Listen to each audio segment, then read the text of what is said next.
Jean-Claude Mourleva, Le combat d'hiver. Première partie, La voix de Milena. Chapitre 1, à l'internat. Sur un signe de la surveillante, une fille du premier rang se leva et alla tourner le bouton de l'interrupteur métallique. Les 3 ampoules nues éclairèrent la salle d'études d'une lumière blanche.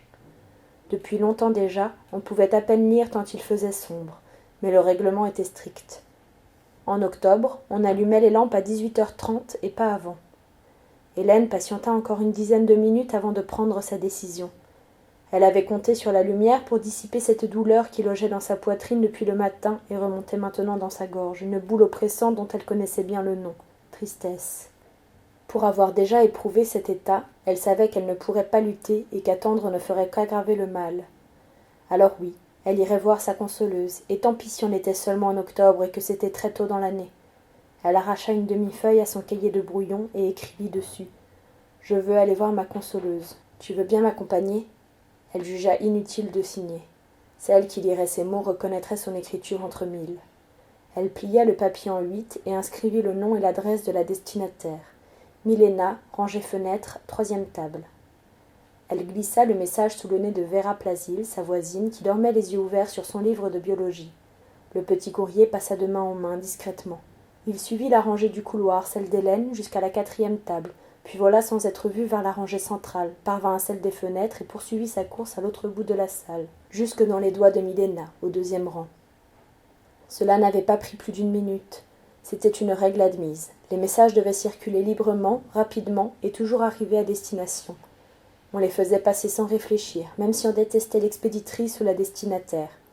Ces petits mots interdits représentaient la seule façon de communiquer pendant l'étude, comme pendant les cours, puisque le silence absolu était de rigueur. Depuis plus de 3 ans qu'elle était là, jamais Hélène n'avait vu un message se perdre, ni revenir, ni encore moins être lu, et celle qui aurait provoqué cet incident l'aurait payé très cher. Milena parcourut le message. La masse volumineuse de sa chevelure blonde descendait en cascade dans son dos, une vraie crinière de lionne.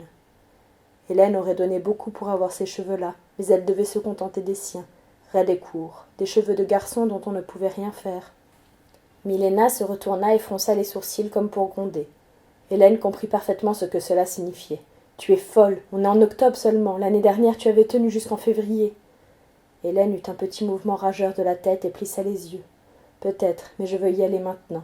Alors tu m'accompagnes ou pas ?» Milena soupira, c'était d'accord.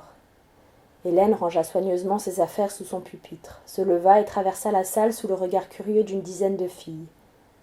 Arrivée au bureau, elle nota que la surveillante, mademoiselle Zech, dégageait une odeur aigre de transpiration. Malgré le froid, une mauvaise sueur brillait sur ses avant-bras et sur sa lèvre supérieure. « Je veux aller voir ma consoleuse, » chuchota Hélène. La surveillante ne marqua aucune surprise. Elle ouvrit seulement le grand registre noir posé devant elle. « Votre nom ?»« Dorman, Hélène Dorman, » répondit Hélène, persuadée que l'autre connaissait parfaitement son nom mais qu'elle ne voulait pas le montrer. La surveillante suivit la liste de son index gras et l'immobilisa sur la lettre D.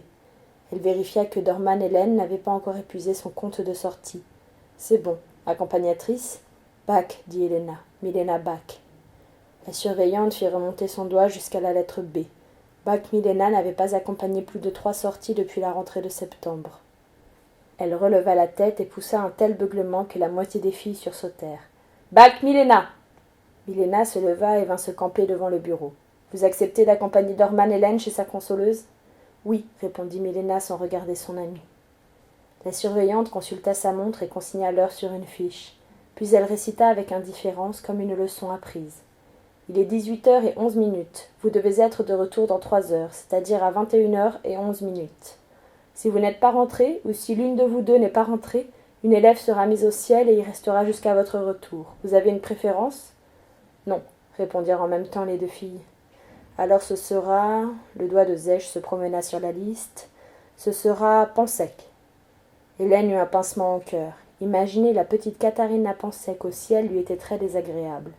Mais une autre règle tacite de l'internat voulait qu'on ne choisisse jamais soi-même la fille qui serait punie à votre place. On en laissait le soin à la surveillante. Celle-ci pouvait, bien entendu, si ça lui chantait, s'acharner 10 fois sur la même personne.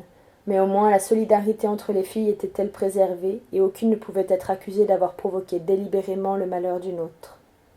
Le ciel ne méritait pas son nom. Loin d'être perché dans les hauteurs, ce cachot se trouvait sous les caves elles-mêmes. On y accédait depuis le réfectoire par la spirale serrée d'un long escalier aux marches ruisselantes d'eau froide. La pièce mesurait 2 mètres sur 3 environ. Les murs et le sol puaient la terre moisie.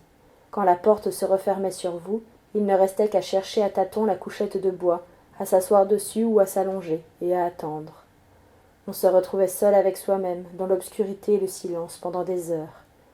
Il se disait qu'en entrant, il fallait vite lever les yeux vers le haut du mur opposé à la porte. Sur la poutre, quelqu'un avait peint un ciel, un bout de ciel bleu avec des nuages blancs. Si on arrivait à l'apercevoir, ne serait-ce qu'une seconde avant que la porte ne se referme, alors on trouvait la force de mieux supporter l'obscurité et de ne pas désespérer. Voilà pourquoi on nommait cet endroit le ciel, et pourquoi on redoutait tant d'y être envoyé, ou même, sans l'avoir voulu, d'y envoyer quelqu'un.